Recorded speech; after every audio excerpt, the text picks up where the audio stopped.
नमस्कार दोस्तों, क्या आप जानते हैं श्री भागवत गीता में श्री भगवान के अनुसार योग आरंभ की पहली सीढ़ी कौन सी है। तो दोस्तों, भागवत गीता के अनुसार योग आरंभ की पहली सीढ़ी है सकाम कर्म योग।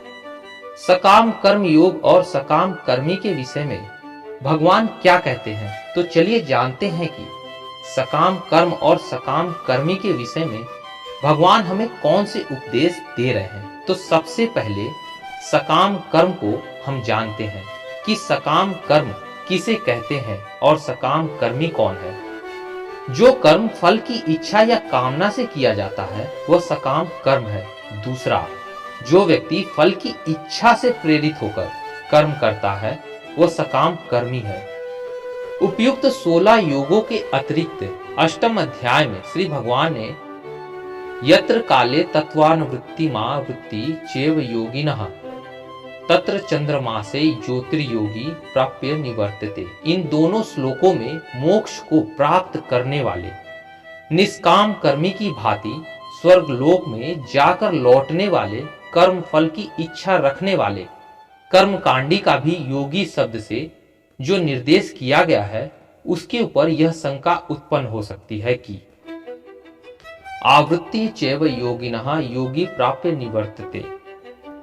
क्या इसी से स्पष्ट नहीं है कि श्री भगवान ने सकाम कर्मी को भी योगी ही माना है। इस प्रश्न का उत्तर यह है कि वहां मालूम तो ऐसा ही होता है, परंतु समस्त भागवत गीता में केवल इन 2 श्लोकों को छोड़कर सकाम कर्म की जो अतिशय निंदा और खंडन ही उपलब्ध होता है, उससे स्पष्ट है कि श्री भगवान के बताए हुए किसी भी निर्वाचन के अनुसार सकाम कर्मी कर्मठ गीता के सिद्धांत के अनुसार किसी प्रकार से भी योगी नहीं माने जा सकते।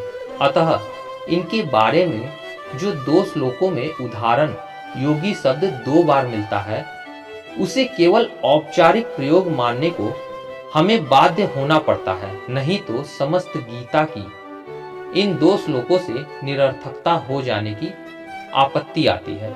अब ये औपचारिक प्रयोग क्या है? ऐसे कर्मकांडी को औपचारिक रीति से योगी मानना भी इस आधार पर ही स्वीकार हो सकता है कि ऐसे आदमी जो फल की इच्छा, जो फल की कामना से कर्म करते हैं, तेता भुक्तवा स्वर्ग लोका विशाल क्षीणे पुण्य मृत्यु लोका विसंति एवं त्रैधर्मा मनु प्रपन्ना गता गता कामा कामा लभन्ते। इस हिसाब से बारंबार स्वर्ग आदि में सुख भोग कर फिर गर्भावास आदि संकट में आकर परिच्छय लोकाना कर्म चिंतान ब्राह्मणों निर्वदय मायान्ना सत्य कृतेन।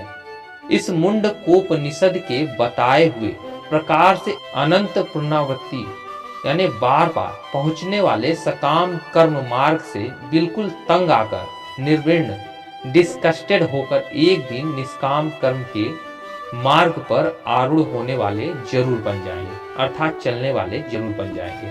अतः मोक्ष की प्राप्ति करने वाले निष्काम कर्म योग के मार्ग पर आरूढ़ होने के लिए पहली सीढ़ी यह है कि आदमी नरक को प्राप्त करने वाले पाप के रास्ते से बचकर स्वर्ग आदि में ले जाने वाले सकाम कर्म मार्ग में चलने लगे।